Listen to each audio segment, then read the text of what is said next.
అపోస్తలుల కార్యములు 20వ అధ్యాయం.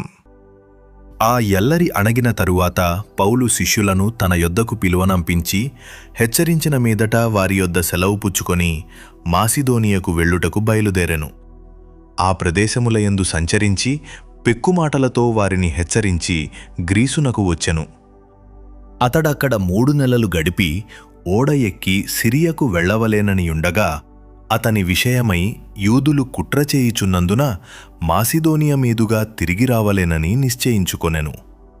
మరియు పుర్లు కుమారుడును బెరయ పట్టణస్థుడునైన సోపత్రును, తెస్సలోనికైలలో అరిస్తర్కును, సెకుందును, దెర్బే పట్టణస్థుడునైన గాయియును, తిమోతియును, ఆసియ దేశస్థులైన తుకికు, త్రోఫిమును అతనితో కూడా వచ్చిరి. వీరు ముందుగా వెళ్ళి త్రోయలో మా కొరకు కనిపెట్టుకొనియుండిరి.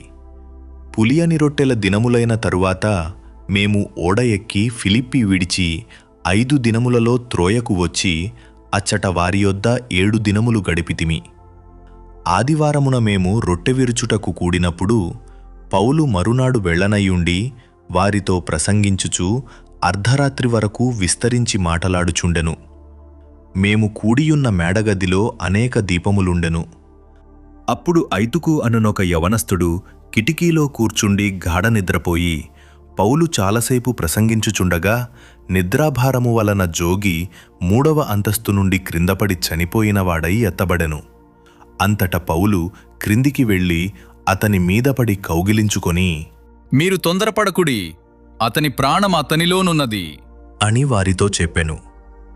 అతడు మరల పైకి వచ్చి రొట్టె విరిచి పుచ్చుకొని తెల్లవారు వరకు విస్తారముగా సంభాషించి బయలుదేరెను. వారు బ్రతికిన ఆ చిన్నవానిని తీసుకొని వచ్చినప్పుడు వారికి విశేషమైన ఆదరణ కలిగెను. మేము ముందుగా ఓడ ఎక్కి అస్సులో పౌలును ఎక్కించుకొనవలెనని అక్కడికి వెళ్ళితిమి. తాను కాలినడకను వెళ్లవలెనని అతడా ప్రకారముగా మాకు నియమించియుండెను. అస్సులో అతడు మాతో కలిసి కొనినప్పుడు మేమతనిని ఎక్కించుకొని మితులేనేకు వచ్చితిమి. అచ్చట నుండి వెళ్ళి మరునాడు కీయోసునకు ఎదురుగా వచ్చితిమి. మరునాడు సమోసునకు చేరి ఆ మరునాడు మిలేతుకు వచ్చితిమి.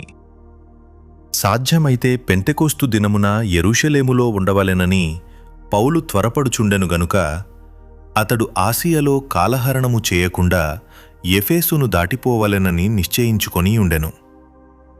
అతడు మిలేతు నుండి ఎఫెసునకు వర్తమానము పంపి సంఘపు పెద్దలను పిలిపించెను. వారు తన యొద్దకు వచ్చినప్పుడతడు వారితో ఇట్లనెను, నేను ఆసియలో కాలుపెట్టిన దినము నుండి ఎల్లకాలము మీ మధ్య ఏలాగు నడుచుకొంటినో మీరే ఎరుగుదురు. యూదుల కుట్రల వలన నాకు శోధనలు సంభవించినను కన్నీళ్లు విడుచుచు పూర్ణమైన వినయభావముతో నేనేలాగున ప్రభువును సేవించుచుంటినో మీకే తెలియును. మరియు ప్రయోజనకరమైనది ఏదియు దాచుకొనక బహిరంగముగాను ఇంటింటను మీకు తెలియజేయుచు బోధించుచు దేవుని ఎదుట మారు మనస్సు పొంది మన ప్రభువైన యేసుక్రీస్తునందు విశ్వాసముంచవలెనని యూదులకును గ్రీసు దేశస్థులకును ఏలాగు సాక్ష్యమిచ్చుచుంటినో ఇదంతయు మీకు తెలియును.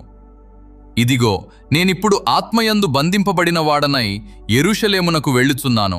అక్కడ నాకు ఏమేమి సంభవించునో తెలియదుగాని బంధకములును శ్రమలును నా కొరకు కాచుకునియున్నవని పరిశుద్ధాత్మ ప్రతి పట్టణములోనూ నాకు సాక్ష్యమిచ్చుచున్నాడని తెలియును. అయితే దేవుని కృపాసువార్తను గూర్చి సాక్ష్యమిచ్చుటయందు నా పరుగును, నేను ప్రభువైన యేసు వలన పొందిన పరిచర్యను తుదముట్టింపవలెనని నా ప్రాణమును నాకెంత మాత్రమును ప్రియమైనదిగా ఎంచుకొనుటలేదు. ఇదిగో దేవుని రాజ్యమును గూర్చి ప్రకటించుచు నేను మీ మధ్యను సంచరించుచుంటిని. మీలో ఎవరును ఇక మీదట నా ముఖము చూడరని నాకిప్పుడు తెలియును. కాబట్టి మీలో ఎవరి నాశనము విషయమైనను నేను దోషిని కానని నేడు మిమ్మును సాక్ష్యము పెట్టుచున్నాను.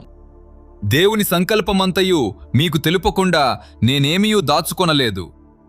దేవుడు తన స్వరత్వమిచ్చి సంపాదించిన తన సంఘమును కాయుటకు పరిశుద్ధాత్మ మిమ్మును దేనియందు అధ్యక్షులనుగా ఉంచెనో ఆ యావత్తు మందను గూర్చియు మీ మట్టుకు మిమ్మును గూర్చియు జాగ్రత్తగా ఉండుడి. నేను వెళ్ళిపోయిన తరువాత క్రూరమైన తోడేళ్లు మీలో ప్రవేశించునని నాకు తెలియను. వారు మందను కనికరింపరు, మరియు శిష్యులను తమ వెంట ఈడ్చుకొని పోవలెనని వంకర మాటలు పలుకు మనుష్యులు మీలోనే బయలుదేరుదురు. కావున నేను 3 సంవత్సరములు రాత్రింబగళ్ళు కన్నీళ్లు విడుచుచు ప్రతి మనుష్యునికి మానక బుద్ధి చెప్పితినని మీరు జ్ఞాపకము చేసుకొని మెలకువగా ఉండుడి. ఇప్పుడు దేవునికిని ఆయన కృపావాక్యమునకును మిమ్మును అప్పగించుచున్నాను. ఆయన మీకు క్షేమాభివృద్ధి కలుగచేయుటకును పరిశుద్ధపరచబడిన వారందరిలో స్వాస్థ్యమనుగ్రహించుటకును శక్తిమంతుడు.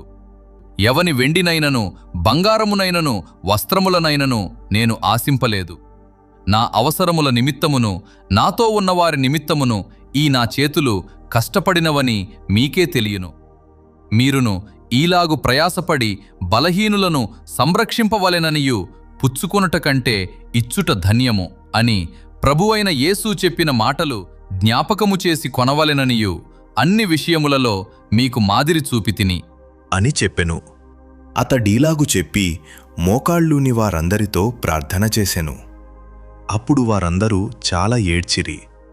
మీరు ఇక మీదట నా ముఖము చూడరని అతడు చెప్పిన మాటకు విశేషముగా దుఃఖించుచు పౌలు మెడమీద పడి అతనిని ముద్దు పెట్టుకుని వారు ఓడ వరకు అతనిని సాగనంపిరి.